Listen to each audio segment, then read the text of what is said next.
KBC Channel 1 and let's cheer our boys. Because when Harambee Stars win, Kenya wins. Twende kazi, Team Kenya all the way.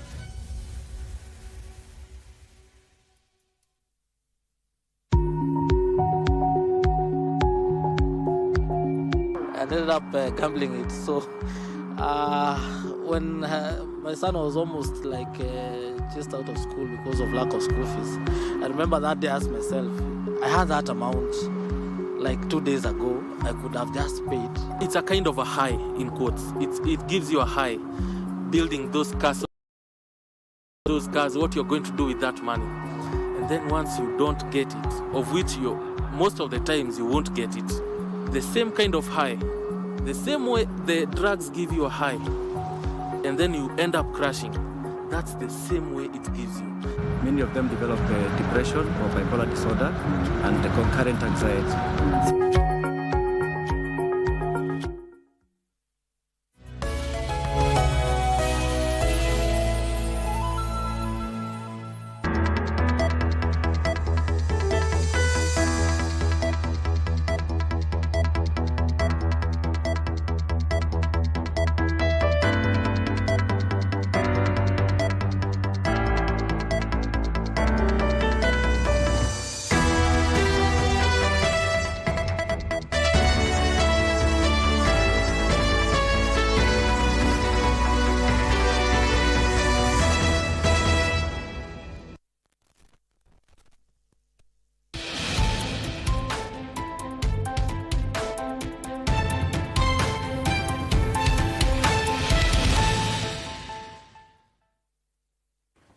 Good afternoon. The 1st of August and a first of many. The Africa Cup of Nations is just but hours away, and the true sports partner, that is KBC, is going to be televising that particular feat to you live. Just a matter of hours, and this is a place to be. Good afternoon once again. I'm Regina Manyara. We're going to be bringing you up to speed with what stories have been making headlines. Remember, it's the 1st of August 2025. Now we start off with matters politics, where 4 legislators allied to the Democratic Action Party of Kenya, DAPK, have accused Trans Nzoia Governor George Natembeya of hatching a plot to topple party leader Eugene Wamalwa. The MPs, led by Kiminini Member of Parliament Kakai Bisau, says the calls by Natembeya to rebrand the party is an attempt to rock before bolting out to a party he has already formed. They have called for the convening of the National Management Committee of Parties to address the simmering tensions between Wamalwa and Natembeya, who is a deputy party leader. The meeting, according to the MPs, will also decide the fate of some of the senior party officials said to be supporting the alleged coup in DAPK. Just a member of parliament in the DAP party. I'm also elected by 12 countries as the president for peace and security. Prior to that, I have had an experience with the United Nations for more than 21 years in different countries, mainly war zones. And it's this type of behaviors, of primitive takeover of parties, coups that have caused trouble across the continent. We cannot have a party whereby by the name itself, it's supposed to be democratic. But the tendencies, the way it's being driven from the George Natembeya perspective, there's no democracy. And I want to stand in solidarity with the party leader, who is Eugene Wamalwa, because as we all are aware, that there is a lot of issues that are happening in the party, the forceful takeover, and we have decided as the PG, as the members of parliament who are elected on that particular party of the Democratic Action Party of Kenya, that we call order into the party.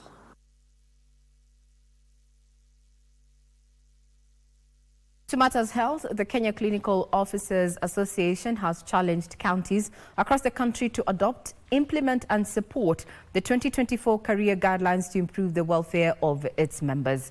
According to the Association Secretary General Joseph Chibi, the move will enhance career progression, training and professional development of the healthcare workers and ensure fair treatment and advancement of opportunities. The Secretary General was speaking in Kericho County during a two-day symposium that delved into the role of clinical officers in achieving universal health coverage. With adoption of the career guidelines, but for this region, as confirmed by the Wasiris, is that they are going to adopt and implement, and I think that one will improve the welfare of our members. We've also had discussion with our members on how we can support the government in addressing issues of drug and substance abuse among the healthcare workers, because we have also our own members who are actually involved in this drug and substance abuse, and even we have lost some of them. Samburu County residents have appealed to the national government through the Ministry of Roads and Public Works to complete the Manyara-Losuk road that is under construction for months now. Boniface Kasiva with the details. For many local youths and residents in Maralal, Samburu County, the ongoing construction of Maralal-Losuk Road was a source of income, but the delayed and piecemeal construction is dimming their hope. With only 2.5 kilometers of the proposed 19 kilometers having been constructed. Tunaona hii barabara si mbaya, lakini kila kitu lazima ikiwe na advantage na disadvantage. So advantage hapa Losuk tumepata tarmac road, yes, but yet inajikokota mwendo wasta. Led by their area leaders, the residents have applauded civil engineers from the Kenya Rural Roads Authority for their close supervision. Shukrani kubwa kwa the contractor kwa sababu ile kazi mzuri wanafanya hapa. Ukiona ile hiyo kilomita 2.5 yenye imefanyika mpaka sasa hii, the quality of work that has been done here is of high standard. Ukiona ile the layers ya mara menye hao watu wanaweka hapa kitambo wakuja weke lami, mimi kama kiongozi nafurahia sana kwa sababu najua hii barabara itadumu kwa muda mrefu. However, the residents are urging the national government to step in and release the remaining funds, citing that delays are slow in progress that could open up the remote area. Tunaitegemea hii barabara sana kwa kusafiri kwenda kwa hospitali. Sasa kile tunaomba contractor aharakishe kidogo ili barabara iweze kutusaidia. Na pia tunashukuru kwa sababu pia watu walipata kasi, lakini tunaomba tu aharakishe kiasi ili tuweze kusaidika kwa haraka. Boniface Kasiva for Lunchtime News. The Ministry of Health has confirmed 4 new monkeypox cases in the country in the last 24 hours. 3 of the cases were reported in Mombasa County, while 1 case was reported in Nairobi County. A total of 314 cases, as well as 5 fatalities, have been reported since the outbreak of the disease in July 2024. Kenya has confirmed 4 new cases of mpox in the last 24 hours. This is according to a statement by the Ministry of Health. 3 cases have been confirmed in Mombasa County, while 1 case has been reported in Nairobi County. This brings the total number of confirmed cases to 314 out of 905 samples since the disease was first recorded in Kenya a year ago. The mpox cases are spread across 22 counties, with Mombasa bearing the heaviest burden, with 146 confirmed cases, followed by Busia, which has 63 cases, Nakuru 21, Kilifi 19, Nairobi 17, Makueni 13, Taita Taveta 5. Out of the 422 contacts of the positive cases, 15 have tested positive, while others are under observation. A total of 33 cases are currently admitted in various health facilities.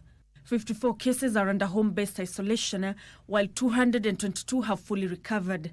The Ministry of Health says that it has stepped up surveillance in collaboration with the counties, screening 4.7 million travelers at airports and other points of entry. Members of the public are urged to adhere to preventive measures such as avoiding close contact with suspected or confirmed Mpox cases and avoiding sharing personal items. Nancy Okware, Lunchtime News. Cautionary measures there to keep your personal space and avoid, physical contact. Now, the Ministry of Health has deployed 360 nursing interns days after controversy over the irregular issuance of letters to students. Cabinet Secretary for Health, Aidan Duale, confirmed the ministry had revoked offers for internships to 42 students who hadn't completed their coursework and 306 who were yet to graduate. Duale said only those who their studies and coursework were eligible for posting. He also pledged controls and digitize internship coordination to eliminate future errors. And professional practice. And as a ministry, we want to acknowledge that the revocation of the internship offers for those who have already reported to their station has caused significant distress, while the affected candidates were initially cleared and issued with offer letters in good faith. Subsequent audit revealed that they have not yet been completed the full graduation process as required under the internship policy. This situation arose from internal labs at the universities, said universities, the Nursing Council, and section of leadership of MOH. We do not want to place blame on the affected students. However, to uphold integrity of the health internship program and in adherence to the established policy and regulatory framework and the public service internship guidelines, only candidates who have fully met academic and licensee requirements can be admitted for internship.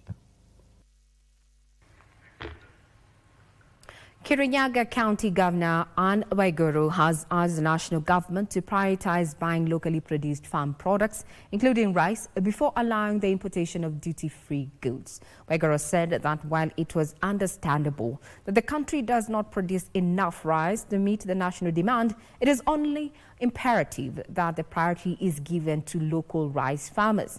Her appeal comes in the wake of a Gazette notice by Cabinet Secretary Badi giving the green light for the importation of duty-free Grade 1 rice on or before the 31st of December this year. The governor was speaking in Kirangana in India during the funeral of Tarakanith's father-in-law. She noted that the county supplies over 60% of domestic rice, largely contributing to the country's overall rice production and food security goals. When we see the free importation of rice coming to this country, whereas we have our farmers who have toiled, ambayo tuko na excess rice in Mwea and other parts of the country, and then we see duty-free rice coming in. So we want to ask His Excellency the President, the CS National Treasury, who did those exemptions, because we need our farmers to continue getting market for the rice. We are #1 in rice production, not only in Kenya, but in the region. According to economics, najua tutaambiwa mchele ambayo sisi tunakuza haitoshi kulisha Kenya mzima. Lakini kabla hamjaleta mchele kutoka nje, tafadhali store zetu za Mwea zimejaa mchele.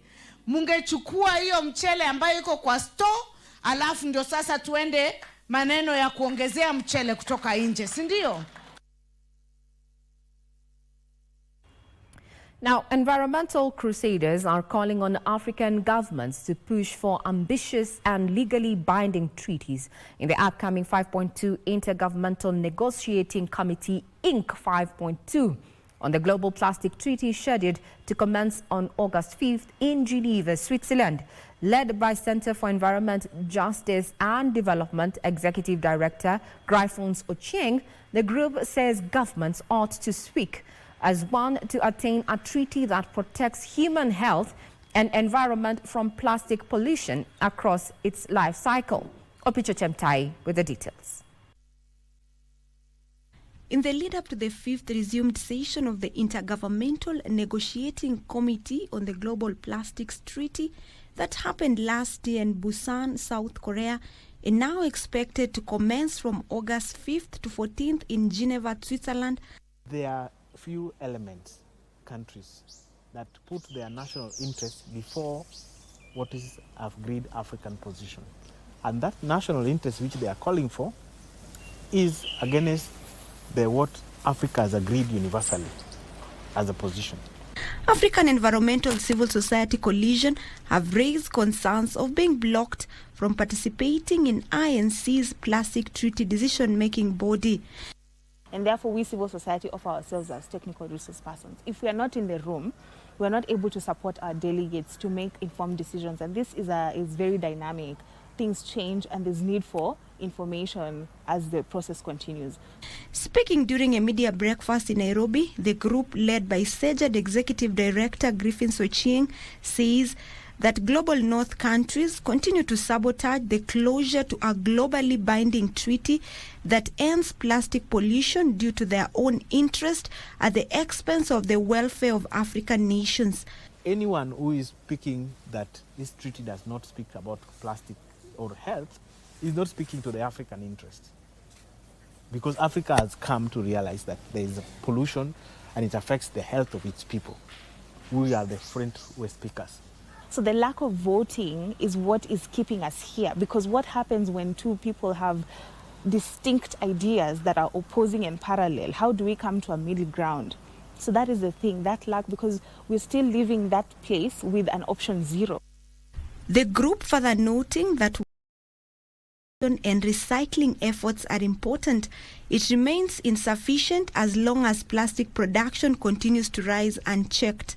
For Africa specifically, we do have some form of regulations to try and counter or try and deal with this problem. For instance, Kenya has banned single-use plastic carrier bags in 2017, and then in 2020 went ahead and put a ban on all protected areas. You find that our neighboring countries have not. The waste pickers they don't know the plastic that is being recycled or not being recycled. Tunajua tuna majina, tunajua inaenda yendi, but we don't know the process, and that sometimes the recyclers, they don't take some plastics. So there's a time they take, there's a time they don't take. Opicho Chemtai for Lunchtime News.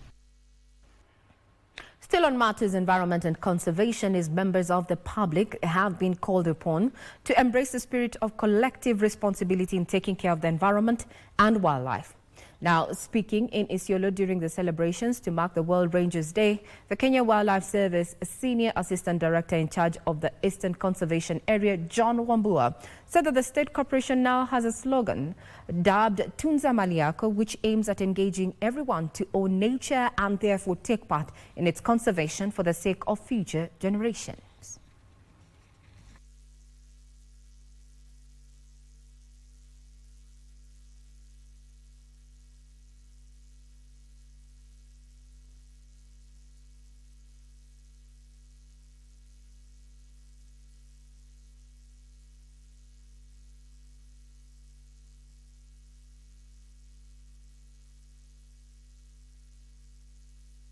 Sasa hii kutunza mali yako inamaanisha wanyama wa pori, miti na kila kiumbe ambacho kinahusishwa na environment ni mali yako, sio mali ya Kenya Wildlife Service.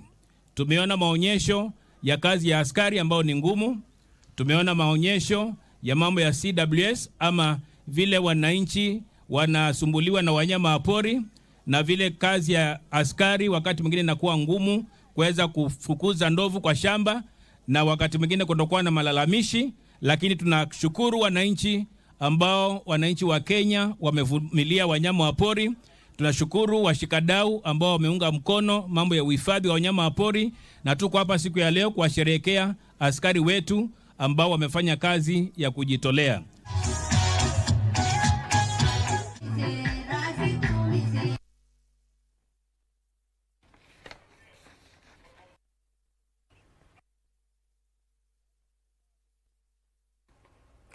Now we cross over to Makueni, where the government has been challenged to address unemployment menace among the youth. A Makueni First Lady Anita Mbinya said it was regrettable to see an increasing number of unemployed youth despite them attaining the necessary skills and expertise from different institutions. She was speaking after overseeing the launch of the Anita Mbinya Foundation, a program meant to help the youth in Makueni County obtain digital skills. Thousands of youth in Makueni County have enrolled in the program that was started 2 years ago. Many youth as possible. So we are calling upon all the youth that have not yet been impacted or reached by this program to come out in large numbers so that then they can study the interpersonal skills and the digital skills that are being offered by this program. This program is giving skills or equipping our youth with skills that are going to make them not only employable but also valuable and almost indispensable in both their businesses and in their workplace. I'm a beneficiary of the same. We've been taught a lot on the soft skills that will benefit us as the youth. In using that skills that we've been told, I really hope that Kenya will be on a better space as far as productivity is involved.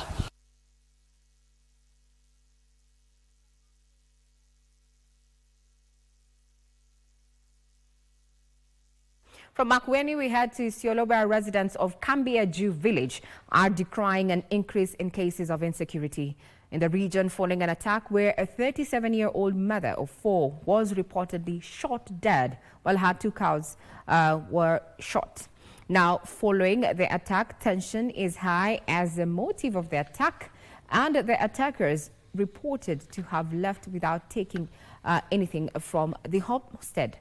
They described the deceased woman as a humble person who went about her daily routine of farming and taking care of her 4 children and livestock devoid of any conflict with anyone.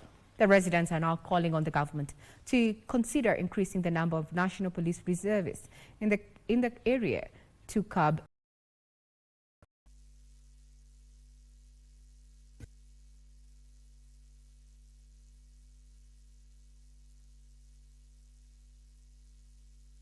Mama mwenyewe ni mama wa ajabu, kwa sababu kazi ya mama ni kuenda chamba yake kwa ng'ombe yake, chamba kwake na kwa ng'ombe yake. Hana shughuli ya mtu, hana uchuki na mtu. Lakini sasa ajabu, tunashangaa ni kitu gani imefanya hii kitu itendeke hapo. Kwa hivyo tunaomba tu kuongezewa NPR kwa hii kijiji, kwa sababu given that ni corridor, ni vizuri hata tukiwa na NPR wanne, wawili wakuwe upande hii ya hii corridor ya hii barabara na wengine wakuwe kwa hiyo barabara nyingine, kwa sababu sasa tuna usalama. Kwa sasa hiyo hawakulala na mpaka sasa hivi wamefanya arrest ya watu 3 ambaye ni suspect wale wanajulikana, na ilikuwa ni hatari kwa sababu kama sio vile askari wamepita kwa mbio, wananchi walikuwa na nia hata ya kuwachukua ili wachome, lakini na hiyo hatungekubali sababu hiyo ni kuchukua sheria kwa mikono. Kwa hivyo ni mzuri wamepatikana kwa haraka na tutajua nia yao na ni wapi wanakaa. Now, Busia County Chair Sheikh Ramadan Musa has urged politicians in the country to refrain from provocative rhetoric and agitation that may divide Kenyans along ethnic and tribal lines. Speaking during a funeral ceremony of the former National Deputy Chairman of the Sugarcane Farmers Federation, Ibrahim Juma, in Nambale constituency, Busia County, Musa urged politicians to promote peace and coexistence in order to foster national unity. For peace in this country, tuache mambo ya uchochezi, tuache kuchochea vijana. Do we have another country? Je, tuna nchi nyingine mahali tutakimbilia pakichafuka? I would like to appeal to politicians. Nataka kuwaomba wanasiasa Fanyeni siasa yenye ukomavu. Fanyeni siasa salama. Fanyeni siasa ya maendeleo. Mwache kufanya siasa ya kugawanya, siasa za kuleta chuki. Political and governance experts are calling on African leaders to embrace the spirit of dialogue to ensure democracy thrives. According to Africa, liberty, electoral integrity is also key in the future of democracy in the continent. Political and governance experts, majority of whom are from Nigeria, spoke during the launch of a book titled The Future of Democracy in Africa, Voices from Africa's Leading Think Tanks. The book brings together critical perspectives on democratic development across the continent. That yes, the majority takes it all, but the minority has a say as well. The minority may have their say, but the majority takes the day. So that is the position. But we have a leadership that still is stuck in the old constitution. We're witnessing a quite interesting occurrence around the continent. As you know, there's an ongoing protest in Togo, and Kenya has also had a series of protests going on. We had some protests in Nigeria as well, sometime in Uganda. So we can see that there's a generation of young people right now that are rising up into raising questions and reacting to change status quo.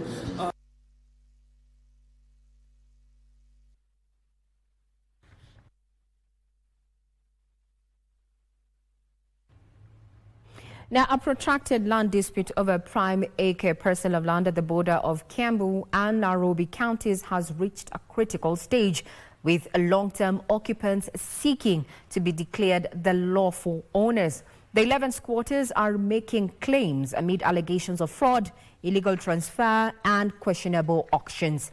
In the court documents, the squatters say they have occupied and developed the land since January of 2008, putting up permanent homes, farming structures and other improvements. They contend their uninterrupted possession for over 17 years entitles them to ownership under the doctrine of advanced possession. Plaintiffs who have moved the court, so we were seeking for some orders, amongst those orders being that any development from the people who have been sued in this matter, these are around 8 respondents, to be stopped from either claiming the possession of that land, or number 2, from doing any development pending the case which is in court, where the plaintiff have moved the court seeking to claim the ownership of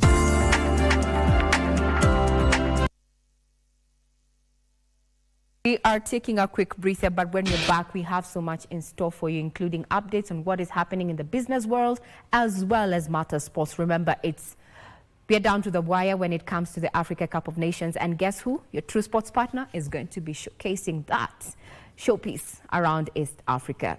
Do stay tuned.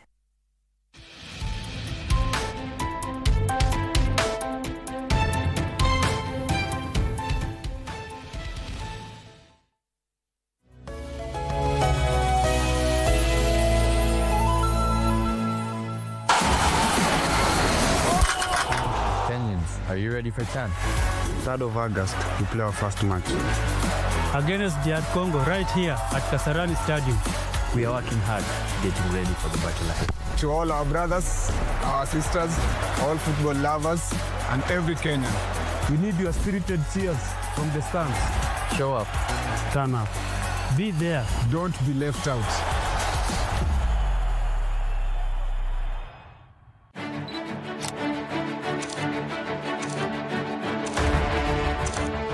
Habari muhimu ni zile zinazoathiri maisha yako, na zinapojiri tuko hapo. Tunakuletea habari zinazojiri nchini na kimataifa. Hakuna kabila ambayo iko hapa Kenya kwa mwaliko ya mwingine. Mambo ya matibabu isiwe starehe ya watu wadosi. Tunakufahamisha kila wakati ili uwe tayari kwa yajayo. We will also be designating the cartels as foreign terrorist organizations. Katika ulimwengu unaosonga kwa kasi, usahihi wa habari ni muhimu. The only thing that has changed, Senator Khalwale, is that you are defending the indefensible. If you allow me as a bullfighter, I'll fix him here and now, and it will be sorted out. You were doing very well until you brought out your character of bullfighting. Tunakupa habari sahihi na zisizoegemea upande wowote. Pindi tu walioteuliwa wataidhinishwa na bunge la kitaifa. Na ni hapa ndipo Darubini, kila siku ya Jumatatu na Jumanne saa 1 jioni.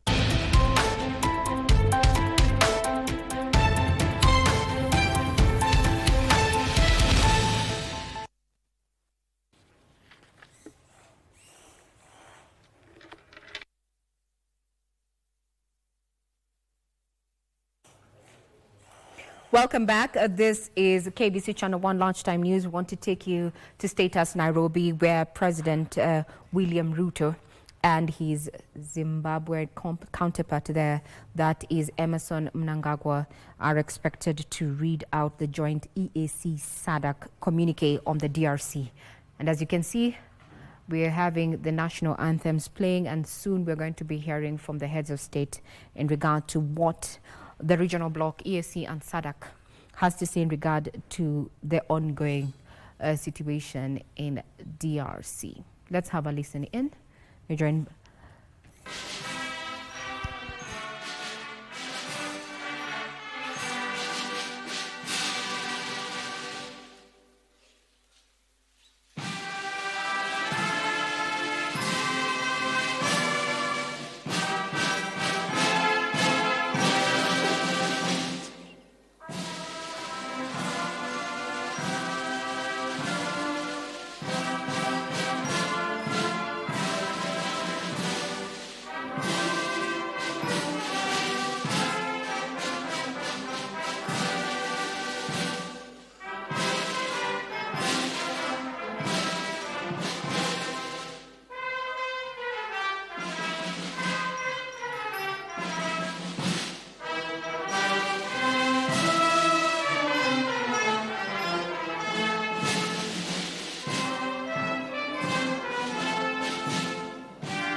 May I request that we may now take our seats?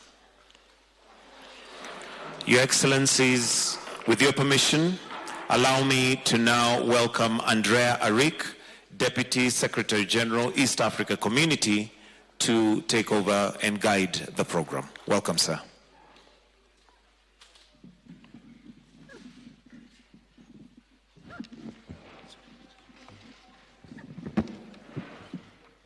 Thank you so much.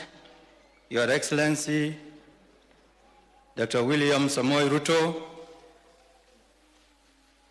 CGH, President of the Republic of Kenya, Chairperson of EAC Summit of Head of State, and Co-Chair of this meeting. Your Excellency, Dr. Emmerson Mnangagwa, President of the Republic of Zimbabwe, Chairperson of SADC, and Chair of this meeting, Excellencies, members of EAC SADC, panel of facilitators on the restoration of peace and stability in Eastern DRC. Excellency Uhuru Kenyatta, former President of the Republic of Kenya, Excellency Makweste Masisi, former President of the Republic of Botswana, Excellency Catherine Samba Panza, former interim president of Central Africa Republic, Excellency Saleh Wak Zewde, former president of Federal Democratic Republic of Ethiopia, Your Excellencies,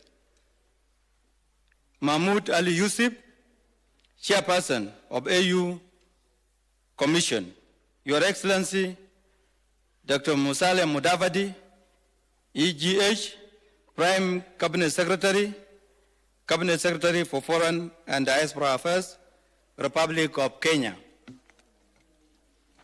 Excellency, Professor Amon Morere, Minister of Foreign Affairs and International Trade, Republic of Zimbabwe, Chairperson of SADC Council of Ministers. Your Excellency, Professor Robert Dosey, Minister of Foreign Affairs, Regional Integration and Togolese Abroad, Republic of Togo. Honorable Beatrice Askul Moy, Minister of East Africa Community, ASEL and Regional Development, Republic of Kenya, and Chair of EAC Council of Ministers. Your Excellency, Olivier Jean Patrick, Minister of Foreign Affairs and International Cooperation, Republic of Rwanda. Honorable Soipan Tui, Minister of Defense, Republic of Kenya, and Honorable Veronica Du, Secretary General of EAC, Honorable Elias Makosi, Executive Secretary of SADC, distinguished participants, all other protocols observed. It is my honor and pleasure to welcome you to this joint EAC SADC co-chairs meeting with the panel of facilitators. My name is Andrea Rick, Deputy Secretary General of EAC in charge of infrastructure, productive, social, and political sectors. I will be your Director of Ceremony. To this juncture, Your Excellencies, allow me to invite Honorable Veronica Duva, the Secretary General of EAC, to make her welcoming remarks. Honorable Secretary General, you are welcome. Thank you. With your permission, Excellency Dr. William Samoei Ruto, Republic of Kenya, and Chairperson of EAC Summit of Heads of State, and our host for today, Your Excellency Dr. Emerson Mnangagwa, President of the Republic of Zimbabwe, Chairperson of SADC, and co-chair of this meeting. Excellencies, former Presidents of the Republic of Kenya, Excellency Uhuru Kenyatta, of the Republic of Botswana, Excellency Mogwete Masisi, from the Republic of Central African Republic, Excellency Catherine Samba Panza, and former President, Federal Democratic Republic of Ethiopia, Her Excellency Saleh Wak Zewde, Excellency Mahmoud Ali Yusuf, Chair of the African Union Commission, Excellencies, Ministers of Foreign Affairs here present, Professor Amon Muriwa, Professor Robert Dusi, Honorable Olivier Nduhungirehe, Excellency Musalia Mudavadi, Ministers present and Chair of Council, Honorable Beatrice Askul Moy, Honorable Soipan Tuya, Minister of Defense Kenya, my colleague, Honorable Elias Magosi, Executive Secretary of SADC, distinguished participants, ladies and gentlemen, observing all protocols, good afternoon. At the outset, allow me to warmly welcome you all to the East African community, and more specifically to Nairobi, a city renowned for its dynamism, resilience, and warm hospitality. We take the opportunity to celebrate Kenya for opening up to African countries visa-free. I wish to express our sincere appreciation to the chairperson of the EAC Summit of Heads of State, His Excellency Dr. William Samoei Ruto, for graciously hosting this important summit and for the excellent arrangements and hospitality extended to all delegations. Our gratitude equally goes to the co-chair, His Excellency Dr. Emmerson Mnangagwa, for his presence and continued commitment to peace efforts in the Democratic Republic of the Congo. I also wish to extend heartfelt thanks to the distinguished panel of facilitators, the leadership of the African Union Commission, and the AU-appointed mediator for honoring this invitation and for their timeless dedication to the cause of peace in Eastern DRC.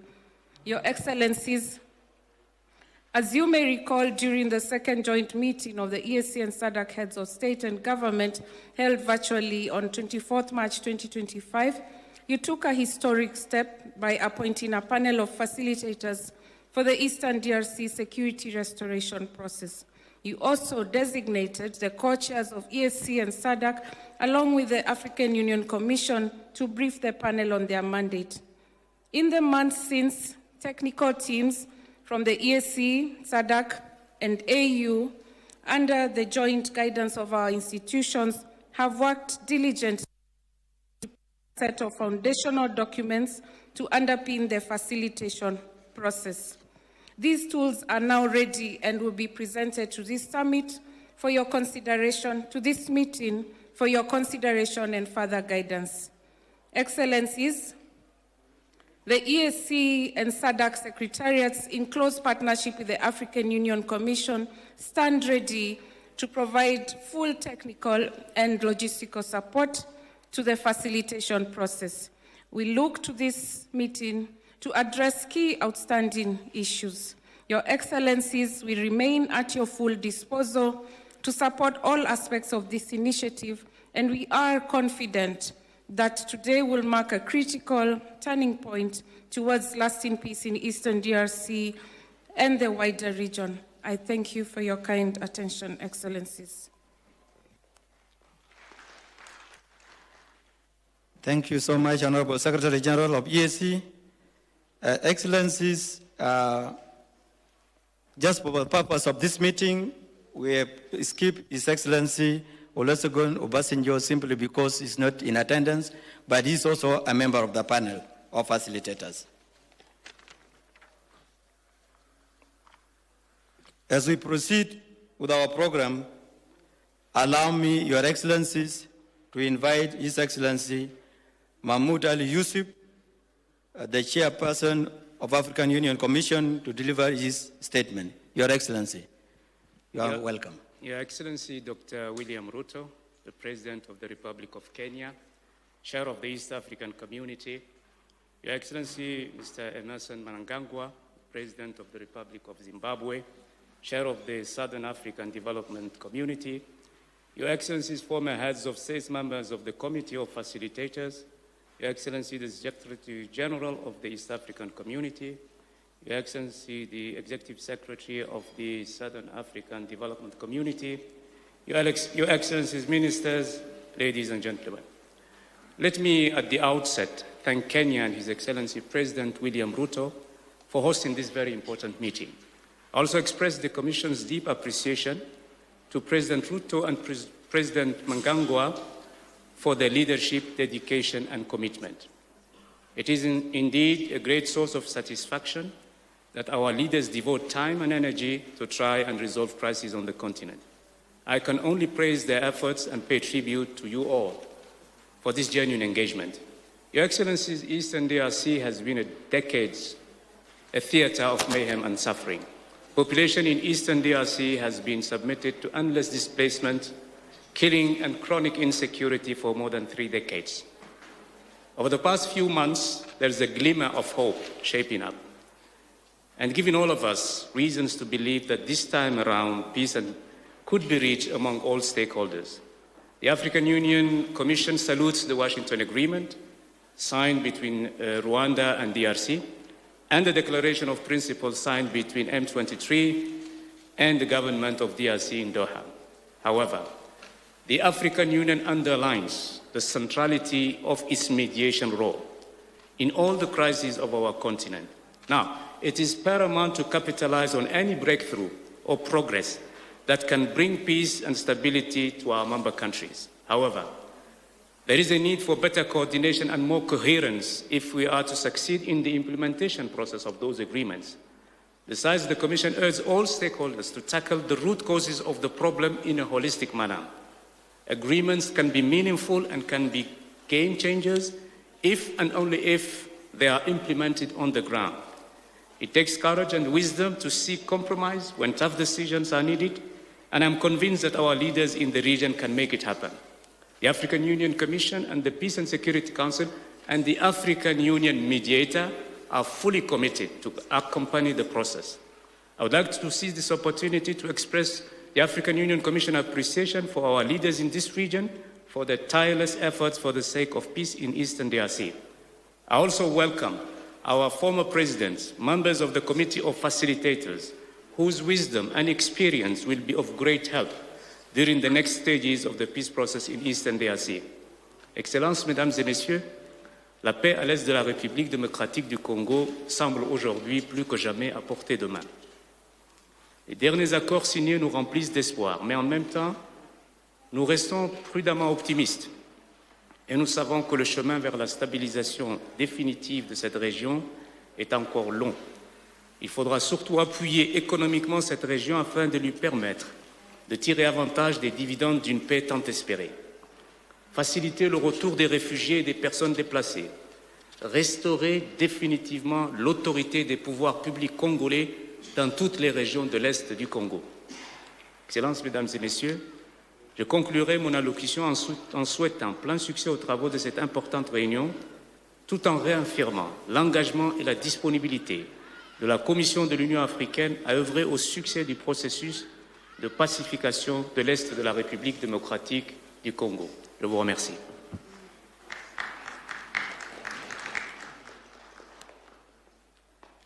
Thank you, Your Excellency. I would now wish to invite His Excellency Dr. William Samoei Ruto, CGH, President of the Republic of Kenya, Chairperson of EAC Summit, and the co-chair of our meeting. Welcome, Your Excellency. Thank you very much.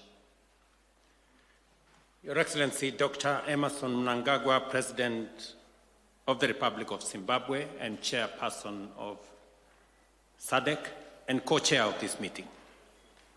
Your Excellencies, members of the panel of facilitators, Your Excellency Uhuru Kenyatta, Your Excellency Mokwetsi Masisi, Your Excellency Catherine Samba Banza, Your Excellency Saleh Wak Zode, Your Excellency, the Chair of the African Union Commission, Your Excellencies, the Secretary General of EAC and the Executive Secretary of SADC,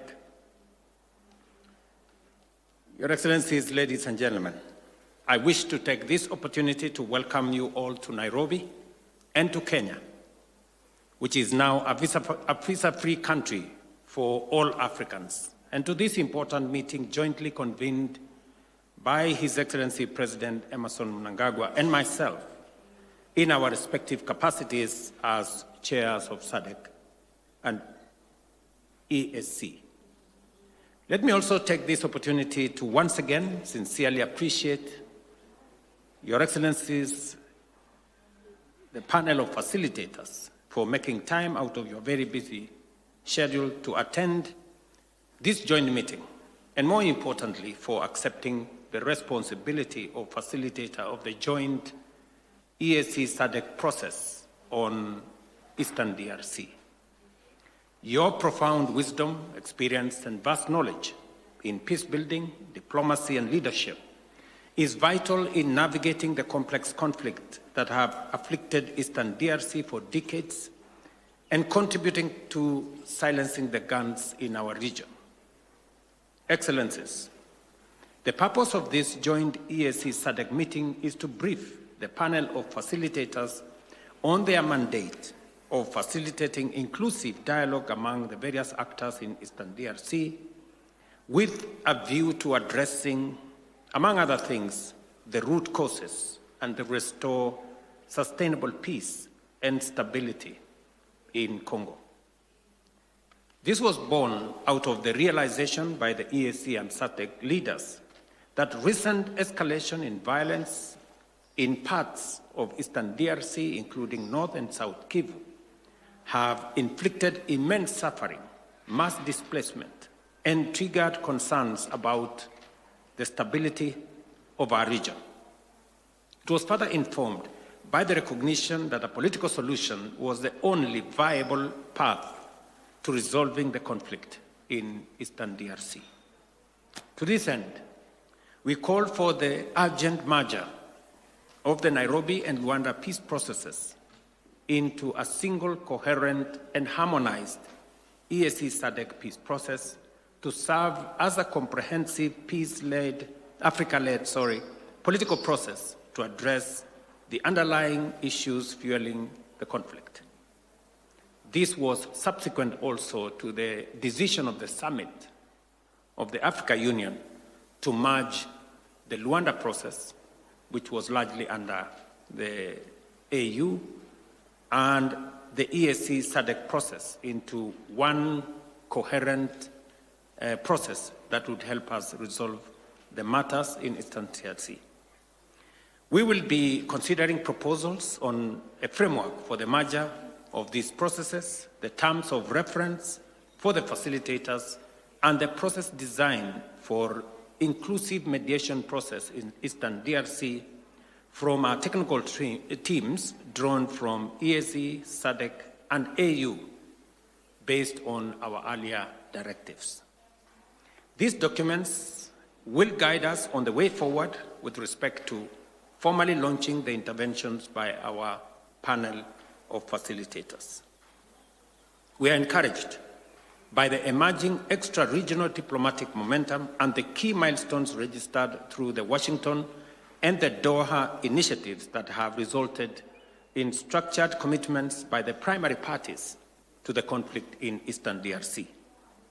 To this end, allow me to sincerely commend the Minister of Foreign Affairs of the Democratic Republic of Congo, Madam Teresa Wagner, and the Minister of Foreign Affairs and International Cooperation of the Republic of Rwanda, the Honorable Olivia Nduhungirehe, who is right here with us, for their leadership on this milestone. These encouraging developments are a clear signal that dialogue and diplomacy can work, and that the parties are willing to meaningfully engage to peacefully find a lasting solution in the Eastern DRC. As we look ahead, and in this process, led by our facilitators, we should incorporate the modalities of engagement with the Washington and the Doha initiatives in close consultation with the Africa Union appointed mediator. Your Excellencies, we believe that a sustained, coordinated, Africa-led peace process remains the best pathway to a stable and peaceful Eastern DRC. And to this end, the two regional organizations and the Africa Union Commission remains committed and available to ensure that the implementation of both the Washington Peace Accord and the Doha initiatives are actualized. As I conclude, let me reiterate our commitment as joint chairs to providing leadership on this process on behalf of our joint EAC SADC Summit of Heads of State and Government. And we did decide to take the historic step, the first time ever that has happened in this continent, to bring two regional economic blocs together to facilitate the resolution of the process in Eastern DRC, because we realized that this was a situation that was threatening to run out of control and to destabilize the whole region. And that is why both EAC and SADC summits decided to merge into one process so that we can assist the people of Eastern DRC. Excellencies, let us remain committed and solidify our joint strength to ensure that we leave a lasting legacy of peace within Eastern DRC and our region. I thank you.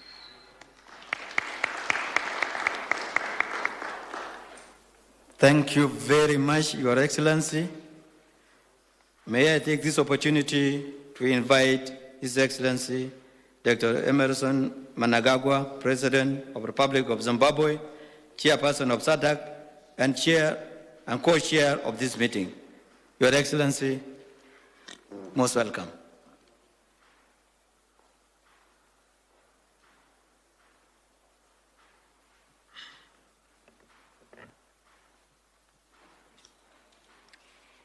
Your Excellency, Dr. William Ruto, President of the Republic of Kenya and co-chairperson of the joint SADC EAC Summit. Your Excellency, Uhuru Kenyatta, former President of the Republic of Kenya. Your Excellency, Dr. Moketsi Eric Masisi, former President of the Republic of Botswana. Your Excellency, Catherine Samba Panza, former President of the Central African Republic. Your Excellency, Sahle-Work Zewde, former President of the Federal Republic of Ethiopia.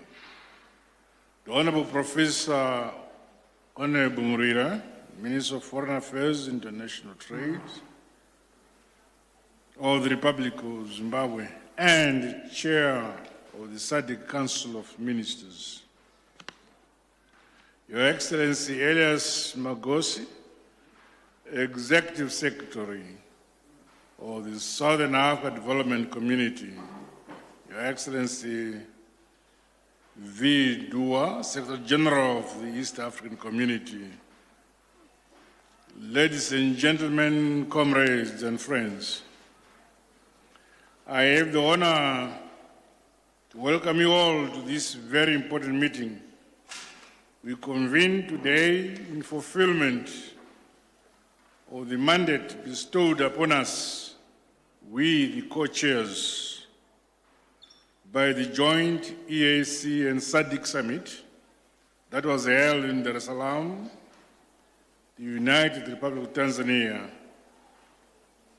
Allow me to express our sincere appreciation to you, our distinguished facilitators, for accepting this noble but onerous responsibility.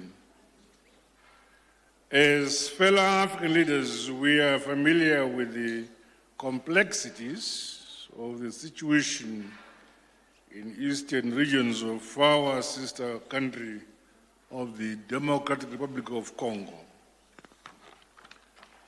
We empathize with the daily struggles of our brothers and sisters in their cherished desire for enduring peace, security, and development. We are therefore confident that, as facilitators, your collective wisdom, expansive experience, will be invaluable to the ensuring processes. Let us move forward with positive optimism towards unlocking existing bottlenecks, building confidence, and restoring trust among all stakeholders as we address the root causes of the protracted conflict. It is both important and urgent to broker a comprehensive and inclusive permanent ceasefire that involves all relevant parties. Such a step is essential for the delivery of the much-needed humanitarian assistance and to lay a firm foundation for lasting peace for the people of the Eastern DRC. As we implement the outcome of the joint EAC and SADC Summit, we are privileged to build on the strong foundations and gains achieved under the Nairobi and the Rwanda peace processes. This historic joint EAC SADC briefing provides a platform to have a shared understanding of the matters at hand and the enormity of the mission ahead. The need for support and solidarity beyond our two regions is indisputable. Collaboration and the synergies with other institutions such as the United Nations and the African Union Commission will be key, given their vital role in facilitating the execution of our mandate. I wish to acknowledge and commend the recent positive developments in Eastern DRC, notably the agreement with M23 regarding the withdrawal of DRC troops. We also welcome the peace agreement between the Democratic Republic of the Congo and Rwanda, signed on the 27th of June, 2025 in Washington, D.C., as well as the Declaration of Principles signed between the DRC and M23 on 19th July, 2025 in Doha. These milestones reflect goodwill and a renewed spirit of cooperation and good neighborliness between the two sister nations. The tireless efforts of international partners, whose unwavering support has been instrumental in advancing these peace initiatives, are equally applauded. Leveraging on complementarity, all efforts that contribute to lasting peace in Eastern DRC and the broader Great Lakes region must be synchronized to sustain momentum and ultimately lead to our desired result, that is peace. In the spirit of Pan-African unity and progress, we urge all parties to fully support the leadership of our esteemed facilitators and to engage in honest, inclusive, and constructive dialogue. Let us take full advantage of the current window of opportunity to secure lasting peace, stability, and development for the people of Eastern DRC and the region and our continent at large. I wish great success in the mandate set before us. God bless us all, and thank you. Asante sana. Thank you very much, Your Excellency. Excellencies, we wish to convey the apologies for one of the facilitators, His Excellency Olusegun Obasanjo. He is absent here due to flight schedule that he has today, should have been with us. And for the Minister of Foreign Affairs of Democratic Republic of Congo. Up to this juncture, Your Excellencies, distinguished participants, ladies and gentlemen, we have come to the end of the opening session of today's proceedings. We are now transitioning to the core business of today, which is briefing of EAC SADC panel of facilitators by the co-chairpersons. In this regard, it is my honor and privilege to invite the co-chairs, His Excellency Dr. William Samoei Ruto, Chair of EAC Summit of Head of State, and His Excellency Dr. Emerson Mnangagwa, Chairperson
That was a State House there, and this is a conversation that is ongoing across the region. We're looking at EAC as well as SADC with the persons there, rather the panel that includes President William Ruto there and Zimbabwe's counterpart Emmerson Mnangagwa there, just giving an overview of what we expect to see as the talks continue. We also have the representative, the AU chairperson there, who's given his comments there in regard to why there's need for peace in DRC and how it has affected, you know, how they do business, as well as movement of goods from one across the region, as well as the security of the people. And I'd want to quote a line that he mentioned, that that's the AUC chair, saying that it is long overdue, and the citizens of DRC have suffered long enough. We hope the outcomes of that particular meeting in the peace process, the DRC led by Africa, for Africa, is going to bear fruit. We're going to be keeping tabs on that. Remember, our reporter, John Jacob Kure, is in Start House and is going to be compiling a comprehensive report to just give us a summary as we expect the rest of the eminent persons to the panel, including Olusegun Obasanjo, who we have been informed that did not make it to State House this morning due to flight delays there. We're going to be keeping tabs of that and have a comprehensive report to in the end of the day in our subsequent bulletins. Now, just to focus on local news, is the government has assured Kenyans of its commitment to ensuring access to quality free education for all children in primary and secondary school. Now, this and the stories are in our education news roundup.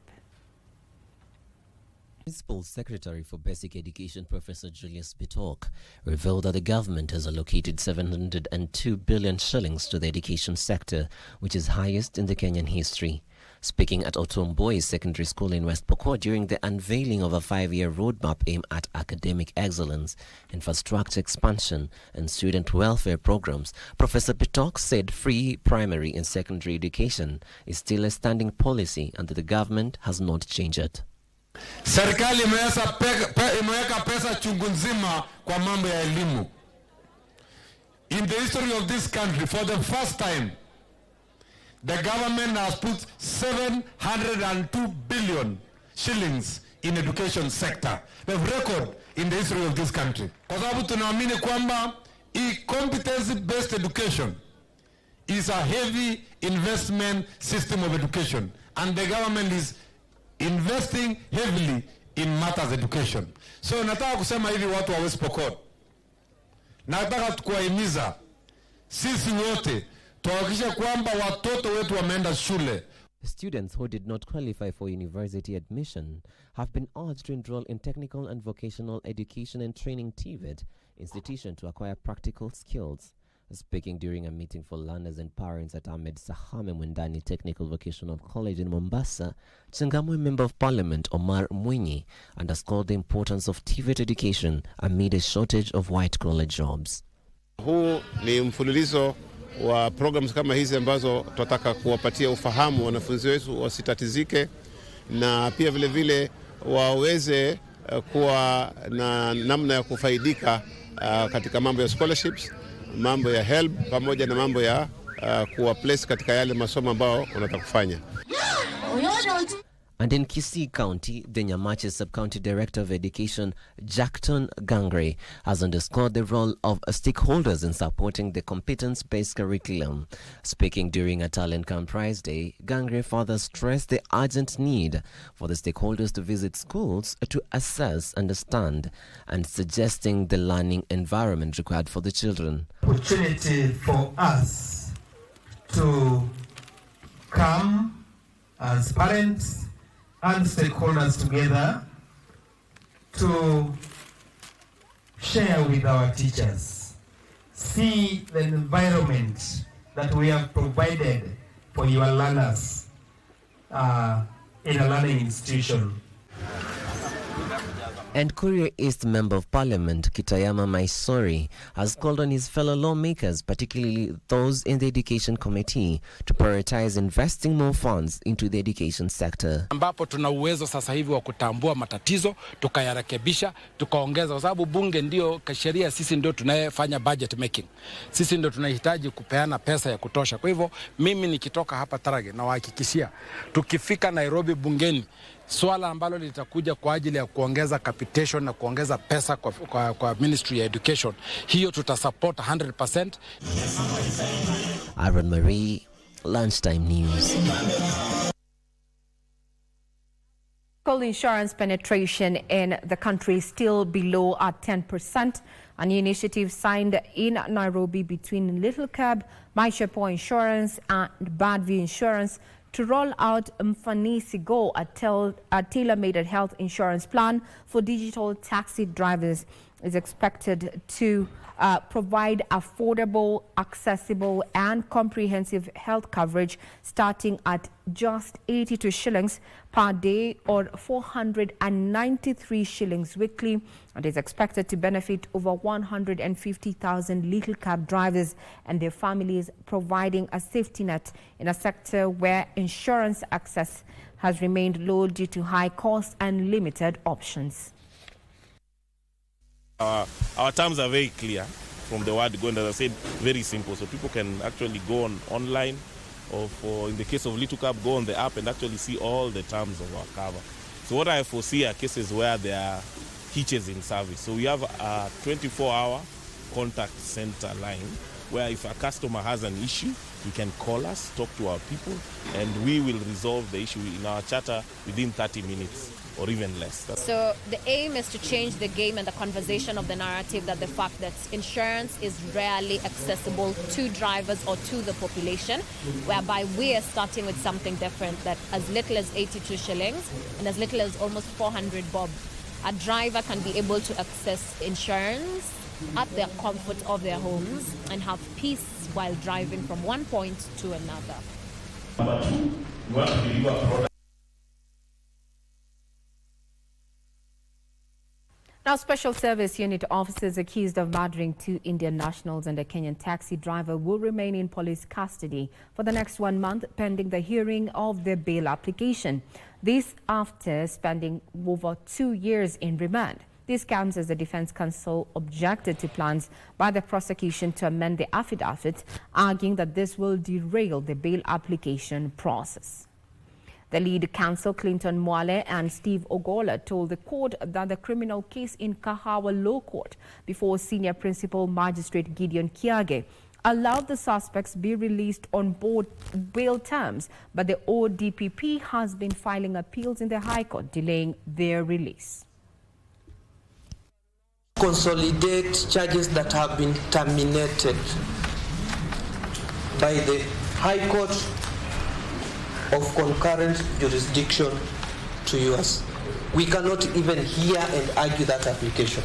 The DPP had failed to demonstrate compelling reasons to have the accused persons denied board in Kahawa. And I agree. And what we are seeking before you today is an opportunity to advance the compelling reasons we have. If we are not given that opportunity, we will definitely have not done the duty that the law requires us to do, and the outcome is obvious. The prejudice will be on the DPP. So I allow the ODPP to file and serve the accused counsels with a fresh affidavit in opposition to bail. The same is to be filed within the next 7 days. Response, you limit yourself to the issues raised in that affidavit. Don't raise new issues. Thereafter, both parties will exchange brief submissions on bail bond, not more than 5 pages, font 12, double spacing, and the same too is to be done within 7 days.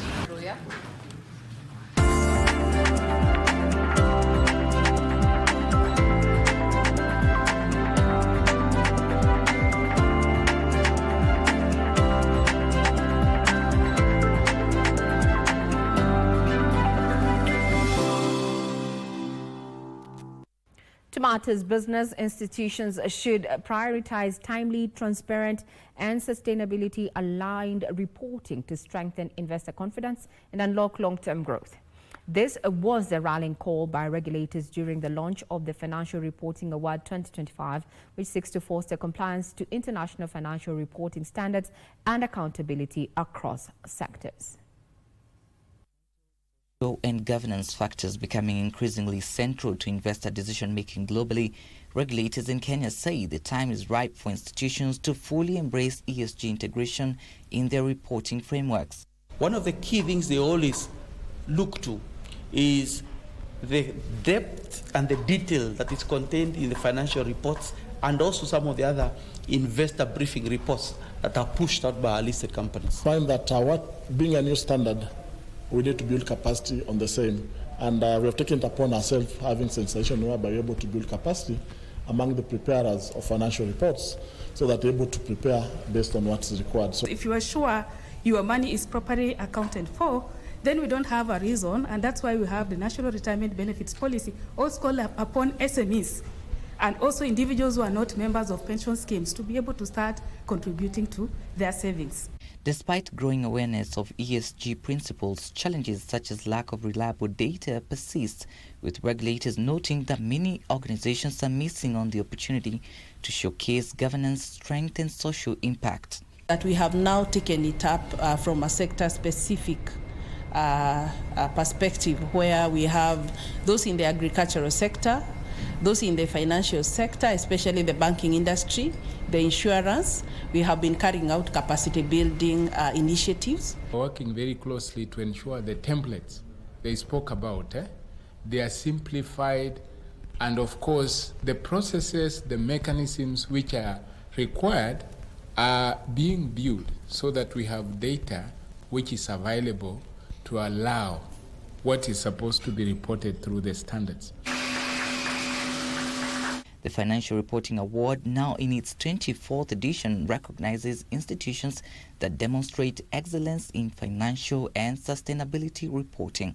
Trevor Ngendo for Lunchtime News. Now, Kalahari Cement is set to acquire a significant stake in East Africa Portland Cement PLC.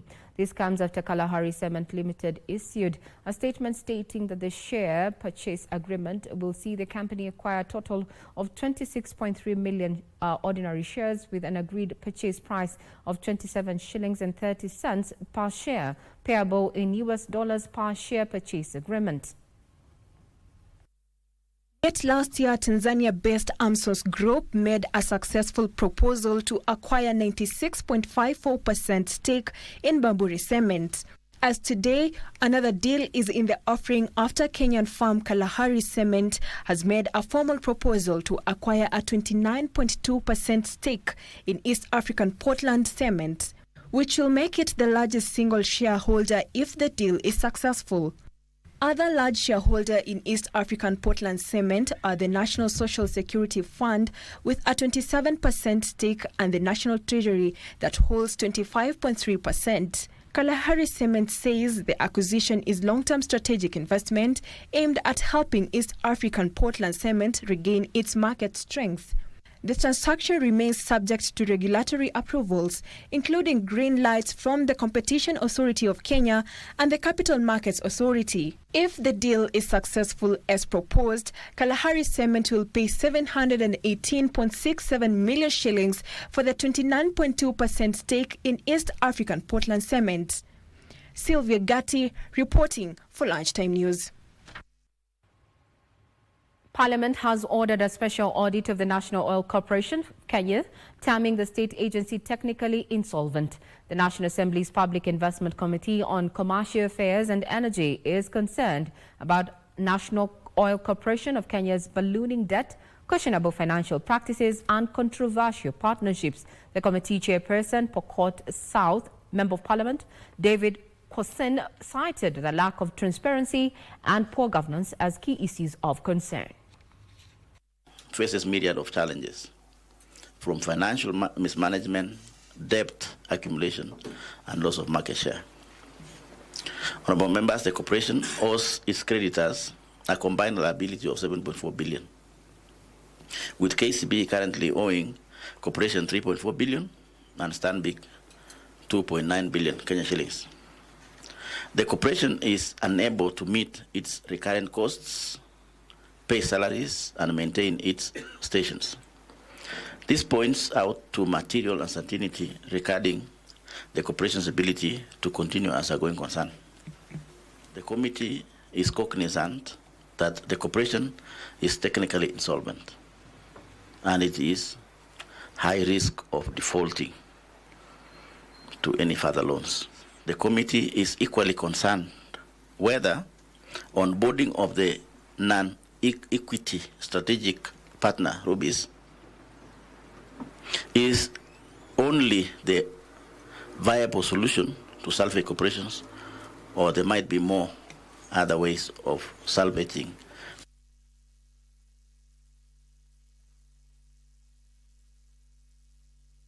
Members of the public drawn from the coastal region are opposed to a plan by the Kenya Wildlife Service to hike park entry fees. During a public participation forum held in Watamu, members of the public said they were against hiking of marine park entry fee from the current 130 shillings to 500 shillings. They also want cash earmarked for conservation increased. The Kenya Wildlife Service has proposed to increase park entry fee as part of measures to boost its revenue to 12 billion shillings annually. The Wildlife Agency is holding public participation forums to get views about the hike. In Watamu, members of the public were opposed to hiking entry fee into marine parks from as low as 130 shillings to 500 shillings for Kenyans. Fishing in deep waters of Malindi, looking for fish. So for my 300 meters that I use the park to go out, not using the park as a marine park, my clients don't look at the fish, we don't do anything there. They are also opposed to the hike of marine park entry fee for foreigners from the current $17 to a high of $40. Instead, they want marine park entry fees for foreigners capped at $22. The Kenya Wildlife Service says 90% of its internally generated revenue is from park entry fees, yet only 28% of that budget goes directly into actual conservation work. This amount of money that you're increasing are actually going to be focused on community development. And is it possible to kind of build a model in which you're able to report on this annually and you can be able to track the progress? Coastal residents want conservation budgets increased. Under the proposed changes, there will be free entry to all KWS-managed parks and reserves for PWDs, senior citizens and children aged below 5. U.S. President Donald Trump imposed steep tariffs on exports from dozens of trading partners, including Canada, Brazil, India and Taiwan, ahead of a Friday trade deal deadline pressing ahead with plans to reorder the global economy. President Trump set rates including a 35% duty on many goods from Canada, 50% for Brazil, 25% for India, 20% for Taiwan and 39% for Switzerland, according to a presidential executive order. Details of this and other stories are from across the globe. The presidential executive order listed higher import duty rates of 10% to 41%, starting in 7 days for 69 trading partners as the deadline approached. Some of the countries had reached tariff-reducing deals while others had no opportunity to negotiate. President Trump included an exemption for some goods shipped within the coming week. Goods from all other countries not listed would face a 10% U.S. import tax. President Trump had previously said that rate might be higher. The U.S. also teased that more trade deals were in the pipeline as it seeks to close trade deficits and boost domestic factories. Meanwhile, the global gold demand reached 1,249 tons in the second quarter of 2025, making a 3% increase year-on-year. This rise, reported by the World Gold Council, was largely driven by strong gold investment demand. While gold jewelry demand's volumes fell in the second quarter, their value still increased.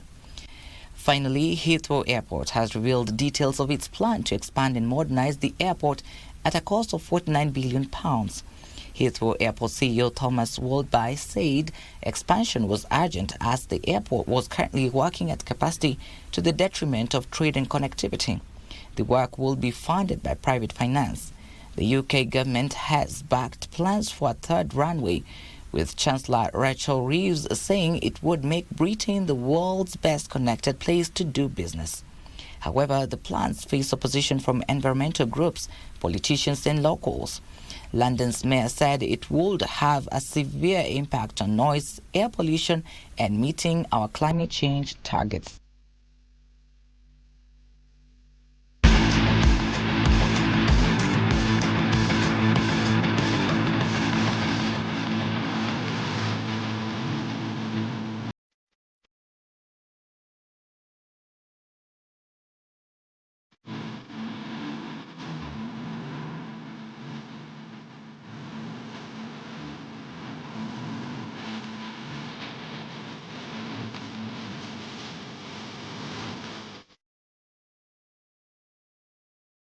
On to the wine as far as Chan is concerned, and at exactly 8 p.m. tomorrow in Tanzania we're going to be having the opening match. But before we speak matters Chan and why you need to be tuning into KBC Channel 1, your true sports partner during this particular showpiece, let's bring you up to speed with what is happening in as far as other fields of sports is concerned. And we focus on soccer, where Tottenham beat Arsenal 1-0 in their North London derby pre-season encounter yesterday at the Kai Tak Sports Park in Hong Kong, while Barcelona thrashed FC Seoul 7-3 at the Seoul World Cup Stadium in South Korea. Spurs midfielder Pape Matar Sarr scored from a halfway line as Tottenham punished a shaky performance by Arsenal goalkeeper David Raya to win the first North London derby staged outside the United Kingdom. Tottenham will now fly to South Korea to face Newcastle United on Sunday, while Arsenal will head home after 3 matches in Singapore and Hong Kong.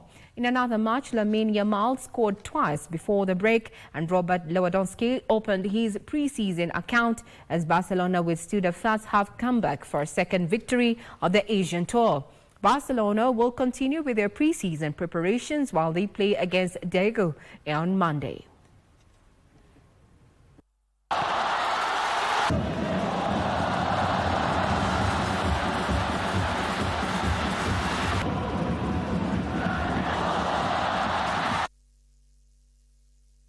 Now, French rider Mavis Scriban claimed a solo victory on stage 6 of the Tour de France Farm with a well-timed attack on the final climb. The racing for UAE team ADQ Scriban finished 1 minute and 9 seconds ahead of fellow French woman Juliette Labau, making the first ever French 1-2 in the race's history. 23-year-old stayed with the main group led by yellow jersey holder Kimberly Lecour-Pinier and Esli Cherbe as they set on the 10-kilometer climb to Col de Beau.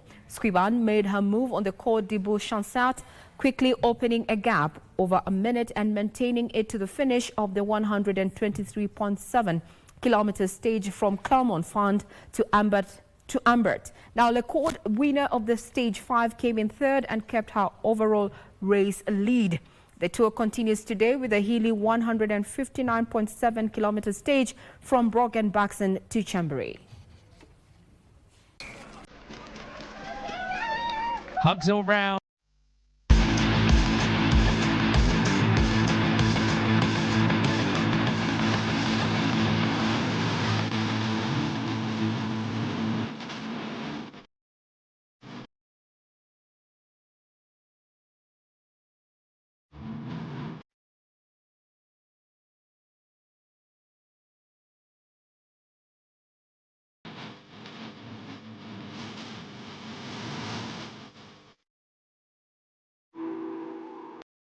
That effectively puts the lunchtime news to a close, but we are not done. Remember, this is countdown down to the wire, and as far as the Africa Nations Championship CHAN is set to commence tomorrow at exactly 8 p.m. and it's going to be televised live on your sports channel of choice, that is KBC Channel 1. The opening match is going to be between Burkina Faso and Tanzania, and it's going to be played at the Benjamin Mkapa Stadium there. The last time the two teams met was early this year around January the 9th there, where Burkina Faso carried the day, thrashing Taifa Stars 2-0. So will it be a replicate or different this time? Just to remind you that also Kenya is going to be playing this weekend. On our first match, we're going to be having a match between Kenya and DRC that is going to be played at the Kasarani Stadium. We also have, that is at around 3 o'clock on Sunday, and at 8 p.m. we're going to be having Morocco square it out with Angola at the Nyayo National Stadium, and at 9 p.m. at Madagascar in Tanzania at the Benjamin Mkapa Stadium, we're going to have Madagascar squaring it out with Mauritania. Remember, the guidelines are already out, what you need to do and not do when you go to watch these particular matches live. And for those who are not going to be able to make it to the stadium, though we are encouraging you to make your way there, KBC Channel 1 is going to be showing you these particular matches. As you can see, we are already geared up, and we can see our own, our fellow counterparts here within a broadcasting house are already warming up to the games. Remember, this is a first. We're going to be mixing a blend of sports as well as culture. How does culture and sports work together? The Kenyan way. Let's do it. Find your way to the various stadiums. As we mentioned, tomorrow 8 p.m. the opening ceremony is going to be broadcast live to you here from Broadcasting House. George Walker, he's already at our gate. He's engaging various Kenyans to get their views in regard of their expectations ahead of CHAN that is just but hours away. I hand over to George Walker. Take it away. Afrika tunasonga nayo, yani chini kwa chini, juu kwa juu, na katikati kwa katikati. Nyuma iko sawa, sio? Wewe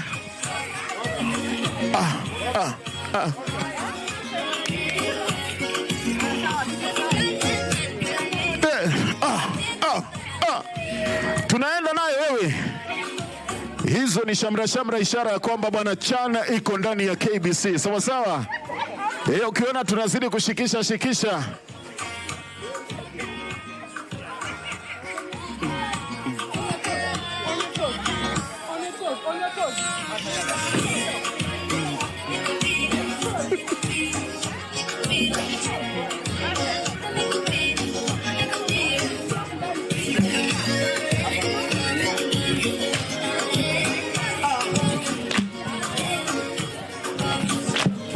Anaitwa Chalo.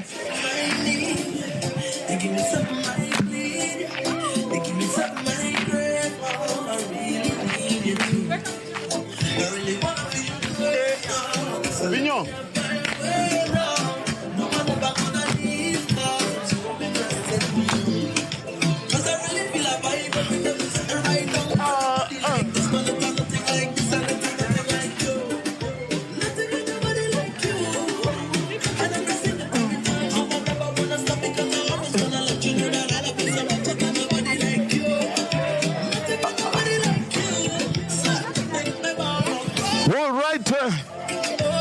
Tunasonga nayo mdogo wewe. CHAN ndio tuna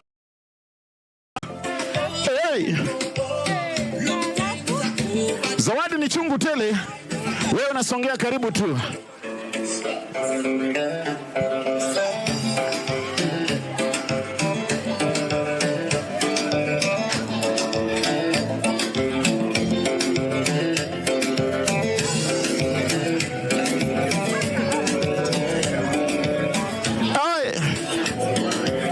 Niko mpaka shabiki wa kutoka Morocco.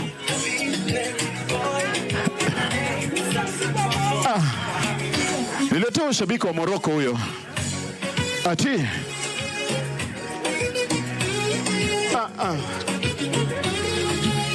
Wewe.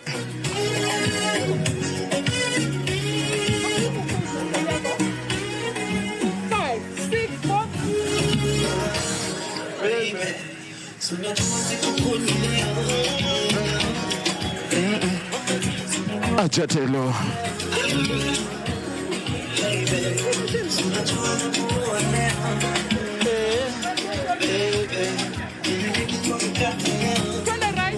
Tunasema ni shamra tu.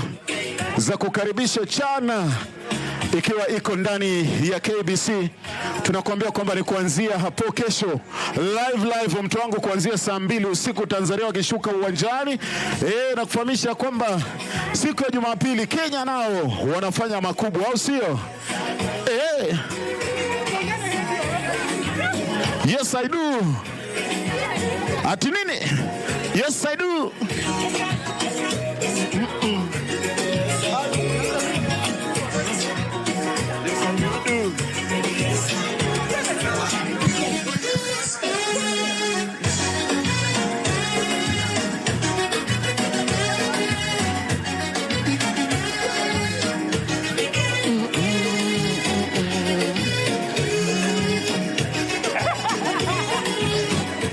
Inaitwa miondoko ya aina yake. Ukiwa we ati freestyle sasa. Twende. Twende. Chini.